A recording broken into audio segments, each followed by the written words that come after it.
इंदौर में state press club के संवाद कार्यक्रम में शहीद आजम भगत सिंह के भांजे एवं सुप्रसिद्ध लेखक, चिंतक और इतिहासकार प्रोफेसर जगमोहन सिंह ने कहा कि भगत सिंह को गले में फांसी का फंदा डाल लेने के लिए जाना जाता है, जबकि उन्होंने आजादी आंदोलन के साथ साथ हरित क्रांति पर कार्य किया था। समाज के हर व्यक्ति को उसके अधिकार मिले, इसी के लिए भगत सिंह ने कई प्रयास किए।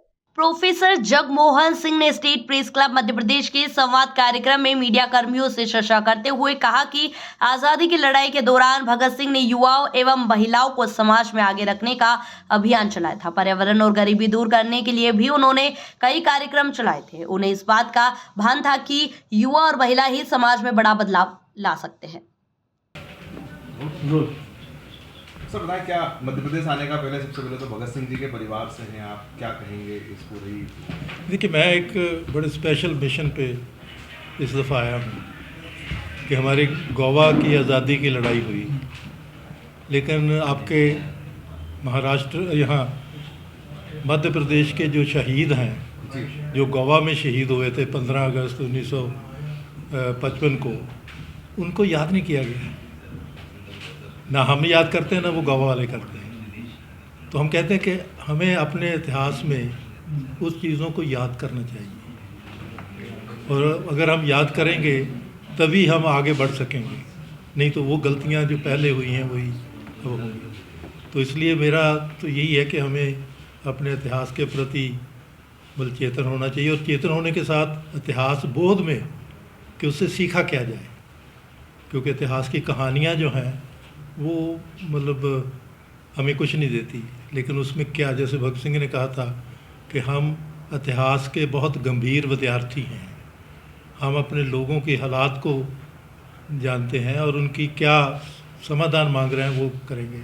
तो वो मतलब एक मिशन है जो आप सबसे बात करके, और क्योंकि कल एक यहाँ के जो देशभक्त जिन्होंने गोली खाई थी, मतलब उनका सम्मान के लिए जा रहा हूँ, तो मुझे खुशी है कि एक प्रश्न उठ रहा है वर्तमान हालात पर, आज़ादी को लेकर ही जो है सवाल उठने लगे हैं कि आज़ादी हमें मिली कब, जब राम मंदिर बना। क्या नहीं, देखिए, पहला तो है कि क्या हम आज़ादी को डिफ़ाइन क्या करते हैं।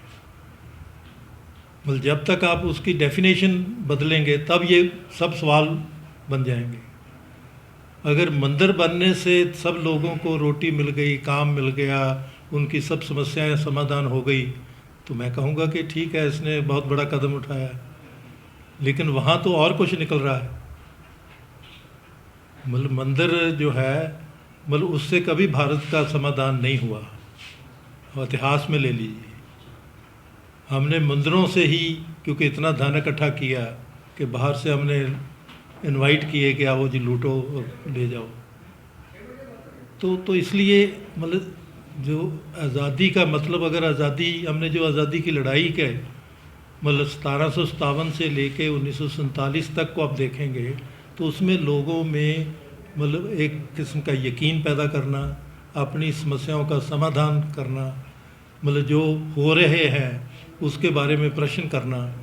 तो मतलब इसलिए ये मिस नॉमर है कि हम आज़ादी को डिफ़ाइन नहीं कर रहे। चंद लोगों के लिए आज़ादी है। आज कौन सी अडानी अंबानी और जितने बड़े कारपोरेट हाउसेस हैं दुनिया के, उनके लिए तो आज़ादी है, क्योंकि उनको कोई रुकावट नहीं है अपना पैसा बनाने की। लेकिन आम आदमी के लिए अगर वो परेशान हो रहा है, अभी सर्दी में लोग मर रहे हैं, तो हम अपने लोगों को अगर मदद नहीं कर रहे, तो ये कहीं पर भी आज़ादी का नहीं है।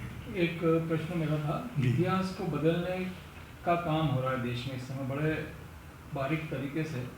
कई लेखक, राष्ट्रवादी पत्रकार, और अब तो फिल्में भी इस तरह की बनाई जा रही है कि नई पीढ़ी दिग्भ्रमित हो जाए इतिहास को लेकर। देखिए, ये कोशिश हमेशा रही है, ब्रिटिश पीरियड में भी थी।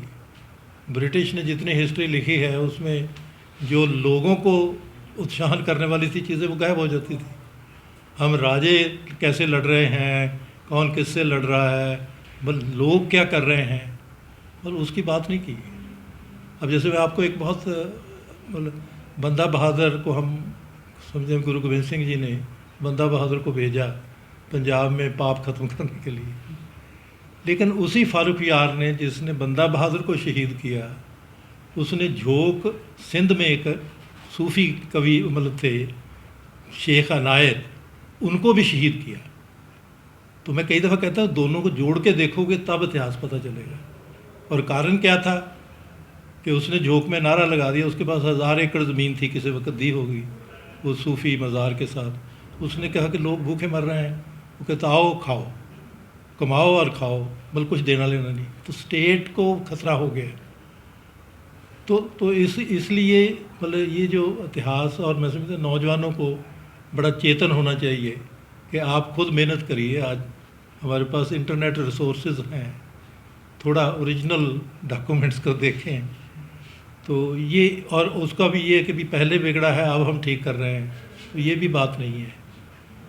क्योंकि मतलब जो लोगों का इतिहास है वो तो हमने ना अब कर रहे हैं ना पहले भी निगलेक्ट किया, लेकिन कहीं कहीं भगत सिंह ने वो लोगों का इतिहास पढ़ा और उसको आगे बढ़ाया। किसान मूवमेंट्स पे भगत सिंह ने किया, मतलब उस वक़्त की नौजवान मूवमेंट्स हैं उन पे संपर्क करके उसको समझने की कोशिश की। तो इसलिए मैं समझता हूँ कि ये जो आपका प्रश्न है, इससे चेतन होने की ज़रूरत है कि ये हमें बौद्धिक गुलामी की तरफ ले जा रहे हैं।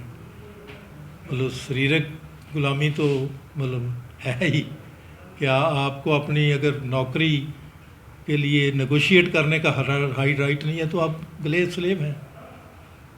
और अगर आप उस राइट को लेते हैं तो फिर वो कहते हैं कि हम कानून ही बदल देंगे। तो इसलिए बजट को लेकर भी अभी आपने, मेरा ये है कि हमें एक बड़ा विचार करने के बाद कि एजुकेशन बहुत कोलैप्स हो रही है। जैसे आपके मध्य प्रदेश में 96,000 स्कूल बंद कर दिए। अगर आप प्राइमरी स्कूल बंद कर देंगे तो इसका मतलब आने वाली जनरेशन क्या करेगी, क्योंकि उनको अनपढ़ रखने में जो प्रॉब्लम है तो उसमें है कि अब उसका मूल मतलब टीचर्स कम कर रहे हैं क्योंकि तनख्वाह देने के लिए नहीं है, स्कूल बंद कर रहे हैं क्योंकि हम मतलब प्राइवेटाइज कर रहे हैं। और आज़ादी की लड़ाई में उन्होंने कहा था कि जो सरकारी तंत्र है ब्रिटिश का और जो प्राइवेट उनके साथ रल के कर रहा है वो एक्चुअली गुलाम पैदा कर रहा है। तो गांधी जी ने कहा था कि ये गुलामी से मुक्ति करो।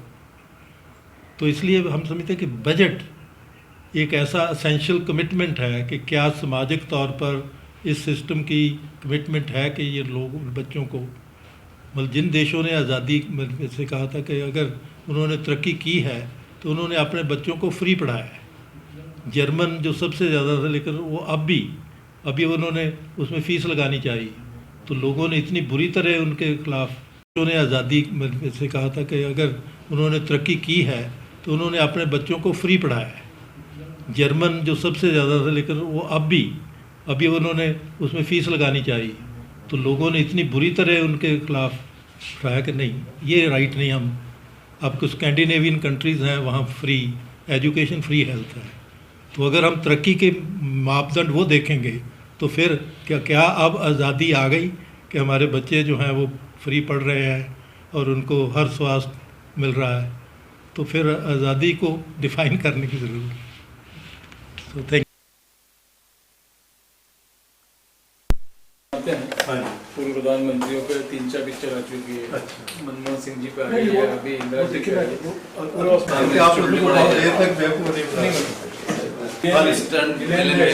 बिल्कुल, पर है कि वो रिजेक्ट भी हो रही है। हाँ हो गई ना, जनता पसंद